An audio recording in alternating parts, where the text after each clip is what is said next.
Kabilang sa mga virtue na binibigay ng Allah subhanahu wa ta'ala sa mga nagsasaliksing ng kaalaman, ay tinataas na Allah subhanahu wa ta'ala yung mga antas nila. Yarfa'illahu alladhina amanu minkum. Sabi ng Allah subhanahu wa ta'ala, itataas niya yung mga antas, yung mga level, yung mga ranggo. Sino mga tao na ito? Walladhina utul ilma darajat. At yung mga taong binigyan sila ng kaalaman, sila tataas ng Allah subhanahu wa ta'ala yung kanilang mga antas. Yung mga scholar ng Islam at yung mga estudyante ng Islam, mga nag-aaral ng Islam, ay mas mataas yung kanilang antas kaysa sa mga regular na mga tao. Kahit gaano pa kabait ang isang tao, mas mataas yung rangko ng isang tao na nagsasaliksik ng kaalaman. Kasi meron silang dalawang bagay. Una, nananampalataya sila sa Allah subhanahu wa ta'ala. At ito ay meron naman ang ibang tao. So same naman sila. Pero ang pangalawa, alam nila yung tamang pamamaraan at mas kilala nila ang Allah subhanahu wa ta'ala. At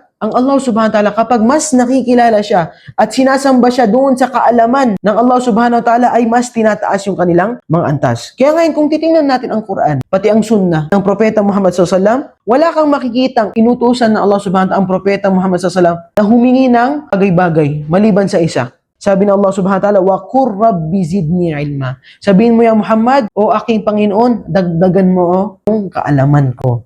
Dagdagan mo ako sa kaalaman, hindi sa kayamanan. Yun ang inutos ng Allah. Ya Muhammad, ikaw, sabihin mo, humingi ka sa akin ng kaalaman, hindi pera. Marami siguro sa atin, humingi tayo palagi, Allah, pera, kaya tanggalin mo mga problema ko. Okay lang naman. Pero mas mainam na ang hingin natin sa Allah subhanahu wa ta'ala ay kaalaman kasi kabilang yun sa pinag-utos niya. So doble ang reward na makukuha natin.